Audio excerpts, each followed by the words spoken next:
On a lighter note, we'll celebrate one of our own on journalist Hangout at Adekunle Yusuf. He won the 2017 Wole Soyinka Investigative Reporter of the Year award at a ceremony held in Lagos. Yusuf was personally congratulated by Nobel laureate Professor Wole Soyinka. Congratulations. Thanks. This is not the first time you are doing this. This is about the second time. MJ, a big feat. Congrats, Yusuf. I'm very proud of you here. I was in Abuja. Immediately I saw it. And I was like, wow, this is one of our own. Congratulations, boys. Thanks so much. Thanks so it's another feather. Thanks for your All right. Okay, that's the visual there. Award ceremony. How much was written on that check? I saw it. We discussed that after the program. Yes. But once again, we celebrate Adekunle Yusuf. Thanks. Now the stage is set. Props arranged, actors position, camera, light, action. The race for the 2019 election begins in full swing. The People's Democratic Party, PDP, has concluded its long and troubled quest to elect leaders. It has also shown that it could possibly provide the needed opposition to the All Progressives Congress, APC. But it may not be that simple or smooth sailing for the party. On Saturday, the Eagle Square venue of the PDP convention saw intense scheming and insider trading. 6 of the 9 candidates running for this juiciest seat pulled out of the race. Eventually, Uche Secondus, backed by Governor Nyesom Wike, I say that again, emerged as the PDP as national chairman. Now, one of his main challengers, Professor Tunde Adeniran, who stormed out of during the process, has called for the cancellation of the results. Today, the Southwest is not happy with the convention's outcome. Now, arched men of the APC and PDP have also traded barbs over the credibility of the convention. The ruling party says the exercise was tainted by irregularities, while the opposition insisted its united stance has sent jitters down the spines of the people of the All Progressive Congress. Will Secondus promise to rebuild and reposition the party to regain political clout be achieved in 2019 election? That's just like 18 months on the way. Now, I don't want to start with the brickbat between APC and PDP. Bolaji Abdullahi and our own Ologbo. We call him now, when I got to the Eagle Square, the first thing I saw that morning was a list. That list was given to me by one of Governor Fayoshe's aide. The list had 21 names. I'm telling you, this was about 8:30 in Eagle Square. The process did not start till 4:30 p.m. The proper voting, and that list was tagged Unity List, and I saw 21 names. 21 names, and I knew as at that time I had to check because we were electronics. We can't put something like that on air, and it's going to be difficult for us to refute it. So I had to just place it, somewhere. Immediately after the convention, when I saw the counting and everything, and I reconciled the names. What's a photocopy? Everything. The 14 of the people, they said that's the Unity List. Let me start from you, Mojid. How democratic was that process? There was an election before an election. I saw the results before the election. I saw that list. Yeah, I also saw the list. I got it on my WhatsApp message around 9 a.m. I got the Unity List and I was like, but I looked at it. I was not surprised because about 3 months ago, myself and Jide, it's unfortunate that Jide is not here today. We discussed this matter and we both said Secondus was the man to watch out for, because the deep pockets in PDP, Wike. I mean, Wike is the man, is the one in charge of PDP now, with support. Effectively replace Akpabio. Yes. The status of Akpabio in the PDP. That is it. That's with right. support from Governor Ayodele Fayose. And so, that list, the unity list, quote and unquote, they claimed that it was because some of the delegates could not write, it would assist them when they get there to write. But then, somebody that could not write, even if he sees a list, would he know what to put down? So, that was the excuse. And we had like 92 aspirants. Yeah, about 92 aspirants. So, it was quite obvious that an election was conducted. I mean, there was a shadow election, quote and unquote, before the real convention, where the powers that be came up. And you see, there were about 3 blocks that came for that election. There is the IBB block, Jonathan block. Then there is the Atiku block. That I think it was sold a dummy after his visit to Mina with some promises. Just like he could bankroll part of the expenses of the convention, which I learned he did. But like they used Shetima and dumped him, I want to believe that Atiku also has suffered the same fate with the PDP, because there is no way a Secondus that he did not back, because he was backing Adeniran. He was backing Professor Adeniran. So it would be difficult for him to get that. And there is no way those governors, those 11 governors, led by Wike, Fauci and Okowa, I mean, there's no way they will hand over the ticket of the party to somebody who is not a governor.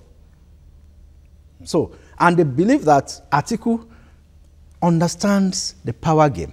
So they will feel threatened that they will become irrelevant if Atiku... You see, all these things are ego and personal interest, not the interest of all Nigerians. It is the person that can serve their own interest better that they will put there. So they will see an Atiku, I mean, that could go wings when he becomes a candidate and he gets to power. So they can't be comfortable with him. Yusuf, my own problem here is that they allowed us to stay all night. They were counting. I thought, I felt at the end of the day when I saw that particular lie, I felt that. So what was this exercise for? That we started voting around 4, the voting ended around 8, and they started sorting, started counting, and look at that result. Secondus Uche had 87% of the exercise. More than 2,000. More than 2,000. The next person had 230, 234 also. Yeah. And our high chief, Sir Dr. Aleogo Raymond Dokwesi, 66. At 66. See, what I know about primaries is that you won't see, at least in our climate here, either the local government, state, or national, there is no primary that is thrown open for the people to decide. The power orgs truly decide. And they enforce their decision through the power of money. So when the PDP may have gone too raw, let me use that word, by coming up with a list, there is no party that allows free anybody and fair primaries. No. So that primary is just a stage show. It's controlled. One of the banes of our democracy is that there is no party, party. There's no democracy within the party. So you won't allow primaries, you won't allow people. Even it starts from the way delegates are chosen. When they choose delegates, it goes on from there. So ask the delegates, how did he get to Abuja? Somebody was responsible for that. Somebody would have. Where is he hold up in Abuja, in hotel, wherever? Somebody is responsible for that. And they say whoever pays the piper will eventually dictate the tune. Now, back to Atiku. some people will say Atiku has entered in our local parlance one chance. I believe strongly, because when you look at the scenario now, the PDP is not looking towards competing with Buhari with another person of that age bracket. The plan within the PDP is to come up with somebody who is far younger than Buhari, somebody they can, in their own party, call a fresh, face. You understand me? Now, Atiku will soon learn that, I don't want to say I jumped from prime power to fire. He will soon learn that he has left the APC to get to another party that I don't want to say worse than the APC, because I can see Atiku that it's like his ambition is taking the better part of him. I would have loved an Atiku saying, I don't want to be in APC. I'm ready to be part of any movement to confront this, to help them. Sacrifice my ambition. Because I want to be president. Anyone who does things out of inordinate, ambition, I don't support them. We saw Tunde Adeniran. I was with Tunde Adeniran on Friday. We saw his backers. We thought before now. We saw the hands of our Ebora of Owu, Olusegun Obasanjo, all his former ministers. They aligned with him. We saw a little bit of IBB, and we saw Jonathan Goodluck saying that the Southwest, they've never had this. Please allow them. Lo and behold, the Southwest went into that contest with a divided house, ab initio. And it took the morning of the convention for all of them to now say they're stepping down to support. Did that in any way help Tunde Adeniran with 234 votes? I asked Mojid, I said, how many delegates went to that convention from the Southwest? He didn't answer my question. I like to think that that number could not have won the seat of chairmanship for Adeniran. That's one. Then two, there's something we are forgetting here. Wike and Fayose brought in Modu Sheriff, installed him chairman. When they didn't want him, they sent him out. They brought in McCarthy. Do you understand? And then when the time is up, they brought in Uche Secondus. So, as I was coming today, I met with former Governor Rahman Olusegun Mimiko. Okay. The first thing I asked him on the flight, and I said, I thought you're on the same page with Ayofaishi on this. And he said, what nonsense. Is this democracy? That they felt that the hope of the country, people are waiting for the People's Democratic Party, that Nigerians are waiting for the People's Democratic Party. But what turned out on Saturday, that's it's so unfortunate. And it was very, very pained. Yeah. The Mimiko I spoke to. There's a theory that I was trying to share with Adekunle and Mojit just before we came on set. It's that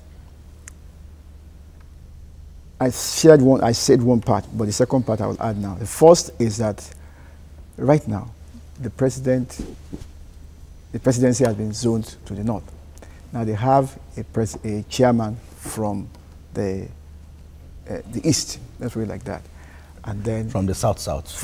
Well, let me say, I like to. I prefer to say the east for now. Okay. And then the position of vice president is likely to come to the southwest, which means that they will now be cloning what APC has done right now. However, APC now has a trump card. They have decided where they are going now. They are not likely. Secondus, is he going to step down for somebody such that you have a vice president from the southeast to go with Mojit's argument, and then you now have the chairman also come from the south, both from the southeast? What happens to the southwest? What you will do is that you will finally, if you do that, lose the support of the southwest. And for sure, if the Southwest repeats what it did with the North, with a Buhari presidency, certainly PDP cannot get the presidency. Except for one of us just said now that it doesn't look like they are trying to get the presidency. They just want to make a statement. Yeah. I think it was Adekunle who said that. Yeah. But from the way I say it, the way they have gone, if, as Mojid is predicting, they have the vice president from they have lost the election. Now, according to they said the presidency of Atiku is dead on delivery. He's dead on arrival. He's dead on the same thing. It might not conclude. It might it might just no, I can bet. I can bet to conclude that it's dead on arrival. Because now, what are the chances that this national executive now? I think they were sworn in immediately, yeah. And the landmines are ahead, things that they will need to watch out for. You see, it's quite obvious that they don't have the interest of Nigerians. It's the interest of a certain few. And that impunity that made the PDP to lose. Let me quickly take this breather. When we come back, we'll discuss more. If you're just joining us, this is Journalist Hangout. We'll be right back after this break. Just stay with us, please.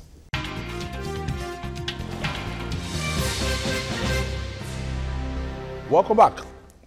And we are still doing the postmortem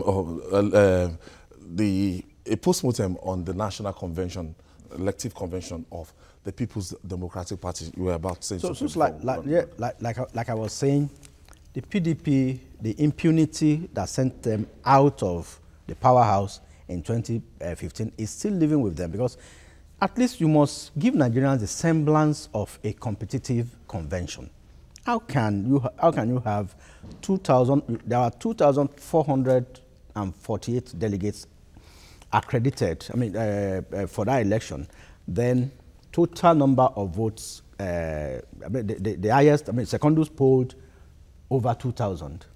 The next person to him was just 234. I mean, for somebody who had campaigned all over the 36 states, and if you look at the votes from the Southwest alone, at least it's about 420, with Ekiti having the least in about 90 something. So don't forget Osun's problems. So yes, yeah, there are 5 people voted out of the entire Osun. That is it. They have some crisis in Osun. So now we are talking. Yeah, but even at that, if you had, assuming everybody from Osun came and voted, you would still have probably about 100. But will that offset? That won't. That was why I asked you. Yes. How many delegates came from the Southwest? See,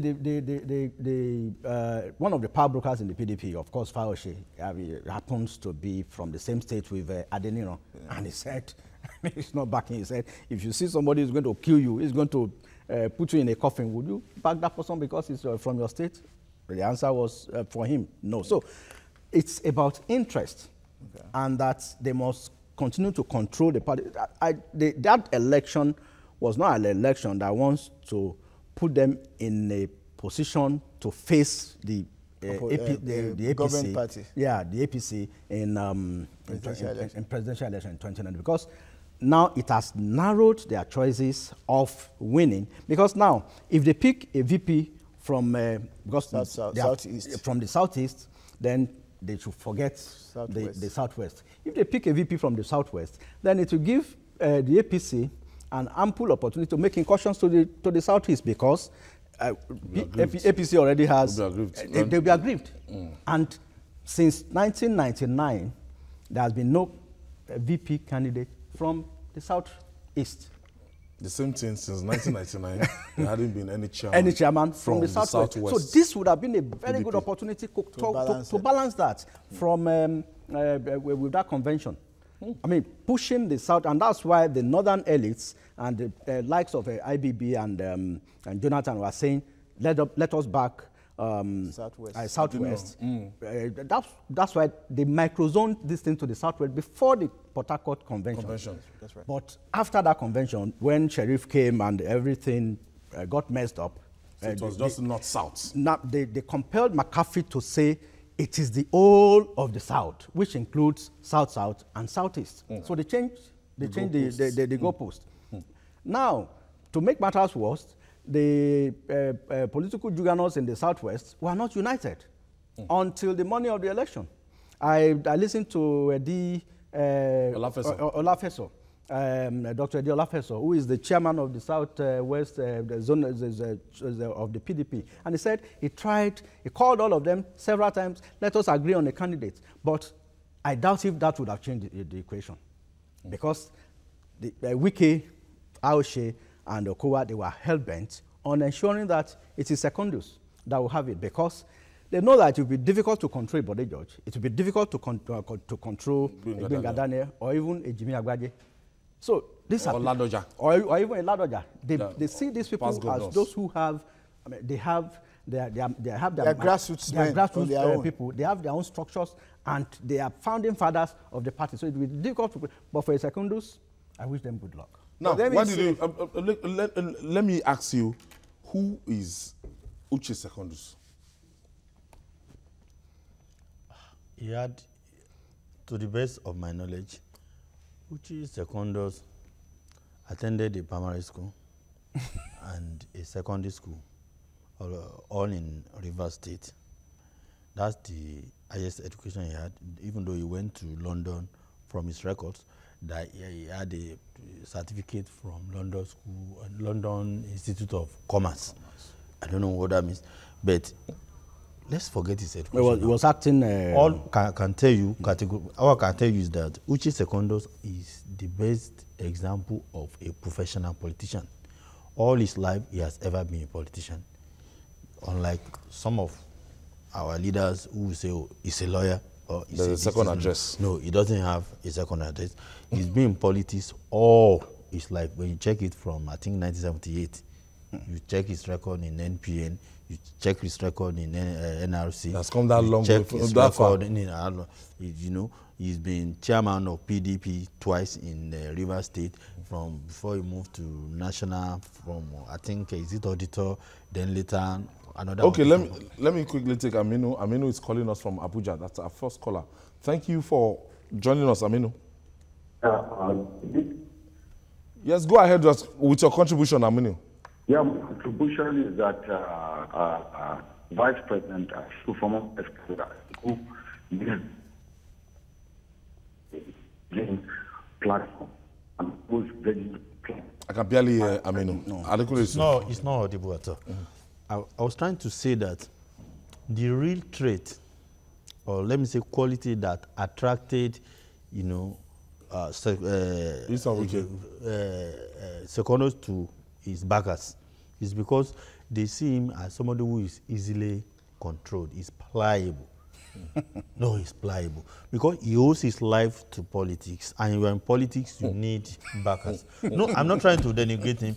You go and look at his truth. So that was why you see he granted an interview recently, I think in this day, where he said that they asked him why contesting when it was already zoned to the southwest. He said no, that was last year. That PDP decided to zone it to southwest last year because they believed there was enough time to start building the party from southwest where it is least popular. Now there was no time again, so they need to, take care of their home first before start making road. So that was the rationale. But when you look at Uche Secondus, it's going to be in the pocket of some of the governors.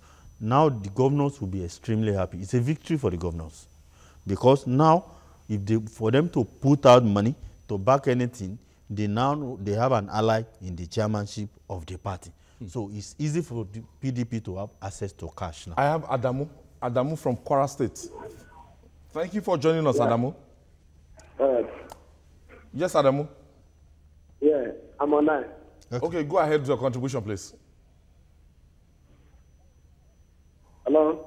Yes, Adamu. You are on. You're on. Yeah, my contribution is that I'm very disappointed in the former Vice President Atiku Abubakar. How could he jump from another party to another party? If he could stay there again to wait for 2019, it will jump. If the primary could not favor him, he could jump from PDP to join another party.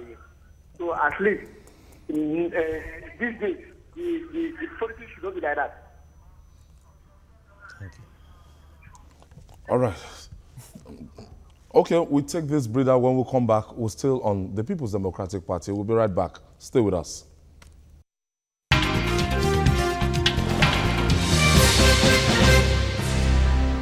Welcome back. This is Journalist Hangout, and we are looking at the convention of the People's Democratic Party. So where do we go from here? When we've not heard from the southeastern part of the chieftains from the southwest, those ones that pulled out, because I expected that their delegates and their supports and wherever, because at least I know that of Otumba Daniel, it went across the country. I know of Bode George, he shattered an aircraft across the country and went the length and breadth. Bode George actually pulled out a D before the convention, because when he saw that the field was not level and he noticed everything. So how do you now placate these people? Lekon. How do you placate the Southwest? Yes. Well, I said it, but I think Moji doesn't agree with me. The only way you can placate the Southwest now is to give the vice presidency to the Southwest. However, the Southeast will also say, how about us?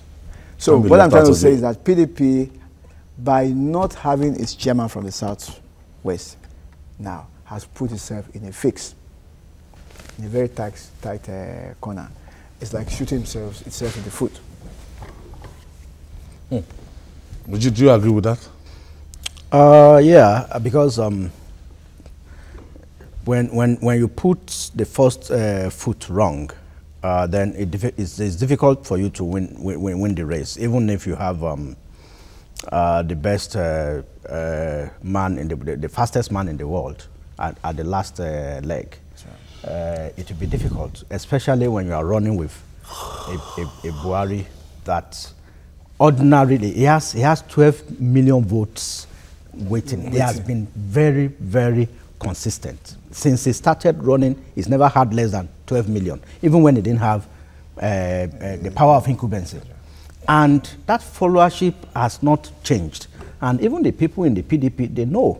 And just before, during the break, I could see that we were making imagery. Yes, as in the kind of jumps as we have been making. And I said it was a long jump, but Adekunle said no, it's high jump, because when you are doing long jump, I mean, you come calculated. You take you aim, you take a lot of it's like you speed and where you are going to land, and where you're going to land. Plan where you plan where you will land. But with high jump, you just go up. You just go up. The gravity will determine where you are will go. Almost at the same point. So that's why it's been moving from PDP to AD, from AD back to PDP, from PDP to APC, from APC back to PDP. And still on the same spot. I slightly disagree in the sense that if the PDP wants to give the APC a good run in 2019, the best bet is to pick its vice presidential candidate from the Southwest. Promise the people you already have something. Believe me, it's going to be a tough thing, because even as at now, the APC does not control the whole of Southwest. All right, moving on now. Adamawa State is still reeling from the killings of more than 60 Fulani herdsmen in Newman local government area, a situation that has sparked outrage and condemnation. That evil has now visited Kogi State, Omala and Jagba West local government areas have become another stage of some sort where at least 10 persons have been killed and farmland set ablaze.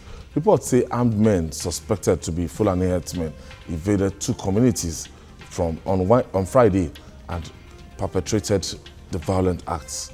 Just last week, Kogi State Governor Yahaya Bello said he would not introduce anti-grazing law to curtail the activities of Fulani herdsmen. How do you put a stop to the killing spree? When I read that, I was asking myself, is that some kind of olive branch to these people? But we have seen now that it's not quite so. They have again come back. Apparently, they sent, after putting their cattle on the field, and the owner protested, they sent him back to his village. They beat people up, killed people, and then came back to set fire onto the farm. You know, my thinking is this, that maybe it is time now for the Nigeria police or even the military to have some special squad, the way you have SARS to handle armed robbery, kidnapping, and the rest of them. Maybe it's time now to have a special squad to deal with this kind of menace, because we are losing too many people to this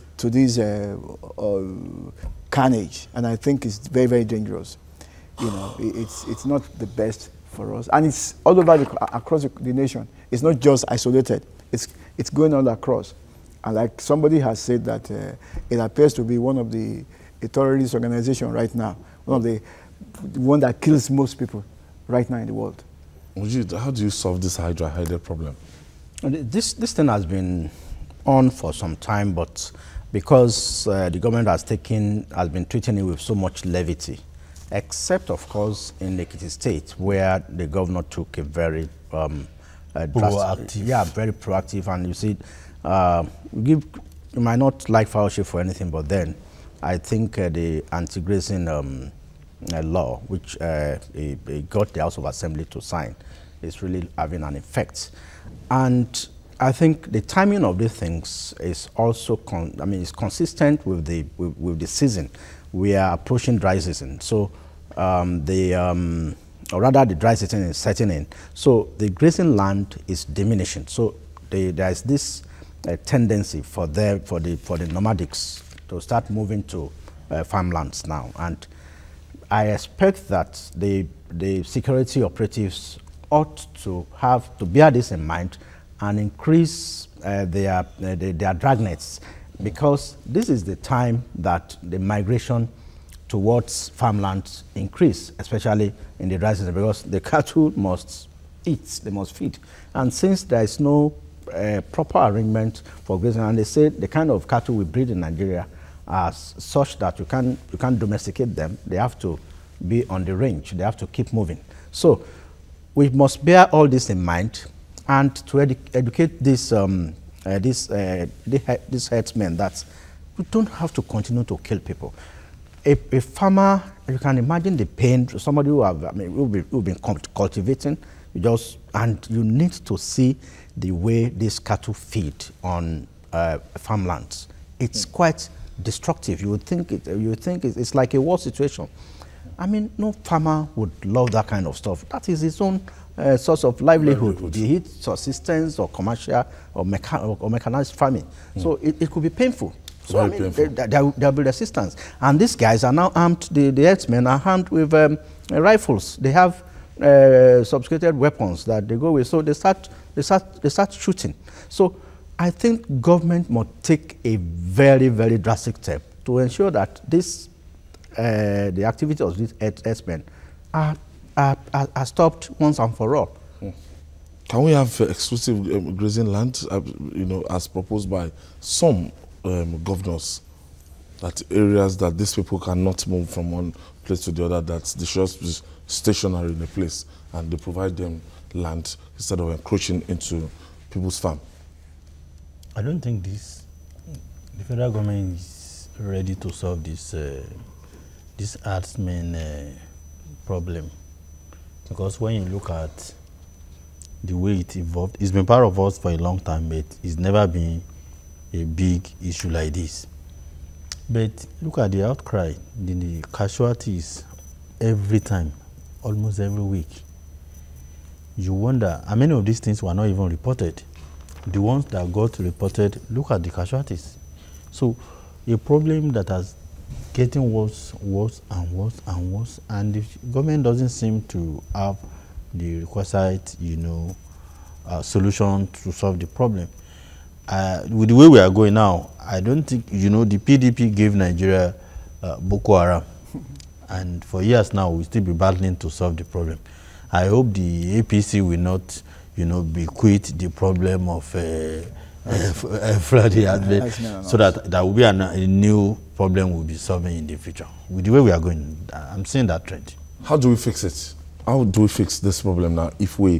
Because Boko Haram is now taking, number 2 position when it comes to the alarming rate of, this killing people here and there compared to herdsmen. I think we said something here sometime last year.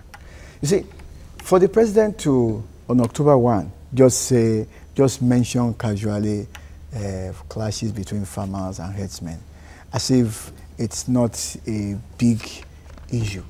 I think the president being a Fulani, one, and then being a cattle farmer himself, he needs to actually make a public address and tell us what we have to do regarding this.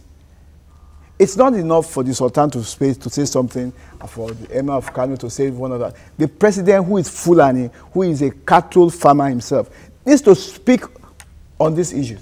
And like I said earlier on, maybe this is time for us to have a special squad to deal with this menace, because you can't continue to have people killing each other. I just hope, sincerely hope that one day OPC will not come up and say, okay, we are going to defend our territory. Why can't we borrow the Ekiti example? Even we don't like the author. Exactly. The message seems to be working. To be working, yes. Why can't the government, every really state of Nigeria, is working? Well, it's deterring. Because you know that when you do it, the law will catch up with you. Yeah. So, but in a situation where herdsmen carry AK, some 47 rifles. Some herdsmen were jailed. Yes, that's right. Earlier in the year. And their cattle was confiscated. Yes. And also, in addition, I think to government. I think the federal government could get some states to have grazing lands, demarcated, exclusively. Exclusive grazing lands. I think that that could. When we now get to dry season, what happens to those grazing lands? They do irrigated farming for them. They do irrigated farming for them. I mean, you see, because it's better to spend on this. Then you start having another budget for private businesses. It's better to do that. No, that's why. Then you now then start. We have a national budget for private pockets. Subsidizing, just as we say, we don't want subsidy for petroleum. This is another subsidy. It's a business. Let me take. That's another subsidy. Gentlemen, let me take my final break. When we come back, we'll move on.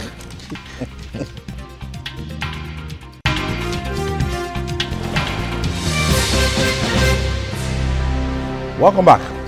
When the Federal Executive Council gave the Minister of State for Petroleum, Ibe Kachukwu, marching orders to end the fuel scarcity last weekend, many thought he would just wave his magic wand, and he tried. Kachukwu assured Nigerians last Thursday that the matter would be resolved as soon as possible.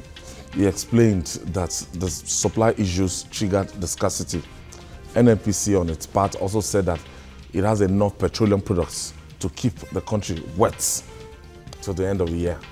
Movement and other uses. Unfortunately, the federal government's assurances have not eased the situation. Petrol is still not readily available. Let's say in Abuja, the swelling fuel queues persisted over the weekend, and it's wide. The commuters are not smiling at all. Mujid, what's responsible for this? And we are moving towards the festive season. Yeah, I think about 3 factors. There is a problem between the GMD of the NNPC and the Minister of State. There is this rivalry. Still that factor? Yes. Bringing it to this? Yes, it is part of it. Somebody, you see, the GMD is the one in charge. So I was just laughing when they said that they have given Kachukwu he can't do anything.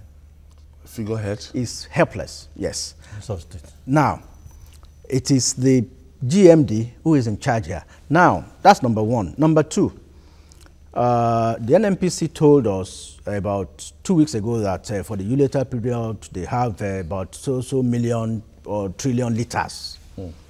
That there is no problem. Now the truth is there's a difference between you having the products in your depots or tank farms than for you to have it in the sea. Most of what they have are in the sea. So, and they say a bird in hand is worth more than 1 million in the bush. So what they have on ground is not enough, although they have made orders, but they are in the sea or awaiting birthing. So that's another one. Then there is panic buying. Then there is this bridging cost. Because, of course, you see that because the diesel market or AGO, automotive gas oil, is fully deregulated, you can see that diesel has climbed from about 150 to around 200, between 195 and 200. Full deregulation. The government government does not have control on the over the price of diesel. So they adjust the price of diesel according to the dictates of international oil prices. Now, oil prices are rising. That is why at PMS, the government does not want to subsidize, and it's only an NPC that is importing now. So now, for the few marketers, independent marketers that are importing, they are saying they can't continue to import at the rate they are buying at the international market now because it's a bit higher. And you cannot sell below 145 per liter. So they stopped importing. They are only waiting for NMPC. So there is that small supply gap.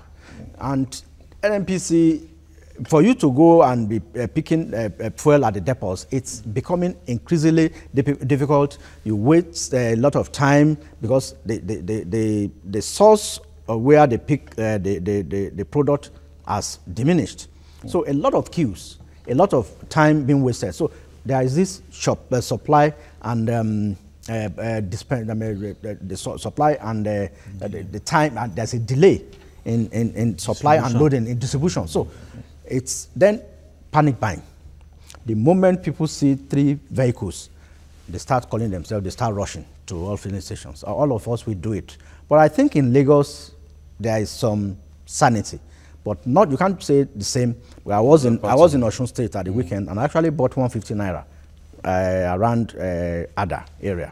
So, but in Abuja, it's still very terrible. Even it's a serious problem in Ondo State as we speak. In fact, the governor had to issue a statement. All the governor's team, they are all over the place. Yes, they had to issue a statement that you should not sell above 145 naira per liter. They are all over the place. So, I think the NMPC should tell Nigerians the truth that, I mean, this is what is happening, so that it goes beyond just giving directives that they should help for what crisis. do we do about this? Because it's not quite really interesting that when you look from January, we've had clean record, we've had problems in March. We had problems. Really? In March. Oh yes, but just little. Just little. If this thing, because somebody is saying that they can't solve it in 2 weeks. Listen, there's something that Mujid has not added. Naira has been devalued. The way it works is that if you have 300 naira, if $1 is 198 naira, right? Or 200, or roughly 200 naira, and you buy something. Now, by the time you devalue, it now becomes 300 naira or 305 or 306. Yeah. And your cash flow has not increased. That same amount of money will buy less. Sure. So that one is plain. So until you have a way to have more cash flow, we will still be having that problem. It just now surfaces, now that there is a disagreement between the Minister of State for Petroleum Resources and the GMD. Do you know that after Mr. Kashiku was giving the marching orders, he did not give any plan. He only explained what happened.